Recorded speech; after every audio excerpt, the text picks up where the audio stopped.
Hi friends, welcome to smart வீட்டு சமையல். இன்றைக்கி கற்பூரவள்ளி செடி எங்கள் வீட்டில் இருந்தது மாடியில். கற்பூரவள்ளியும் துளசியும் நல்லா வாஷ் பண்ணிவிட்டு தண்ணியை நல்லா கொதிக்க வச்சுட்டு அதில் நம்ம போட்டு நல்லா ஒரு 10 நிமிஷம் கொதிக்க வச்சிடலாம்.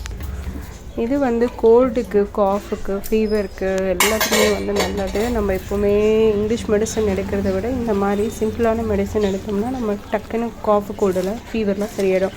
மஞ்சள் தூள் தான் போட்டிருக்கேன். நல்லா கொதித்து கொஞ்சம் சுண்டின பிறகு நம்ம இந்த மாதிரி அதோட எக்ஸ்ட்ராக்ட், அதாவது அதோட ஜூஸ் அப்படியே எடுத்து பசங்களுக்கு ஒரு ஹாஃப் கிளாஸ் கொடுத்திங்கன்னா அர்லி மார்னிங் வெறும் வயிற்றில் அவங்க குடிக்கணும். இதை ஒரு 3-4 டேஸ் நம்ம ஃபாலோ பண்ணணும். அதே மாதிரி ஃபீவரும் நமக்கு கொஞ்சம் ஓரளவுக்கு குறையும். கோல்டு, காஃப்லாம் இருந்தால் நமக்கு குறையும். ஃபாலோ பண்ணால் 4 டேஸ்க்கு நம்ம வெறும் வயிற்றில் இந்த மாதிரி குடிக்கணும். நெக்ஸ்ட்டு பப்பாயா நான் கட் பண்ணியிருக்கேன். இது வீட்டில் காய்ச்சது தான். ஸோ சூப்பராக இருக்கும். பிடிச்ச லைக் பண்ணி ஷேர் பண்ணி சப்ஸ்கிரைப் பண்ணுங்கள்.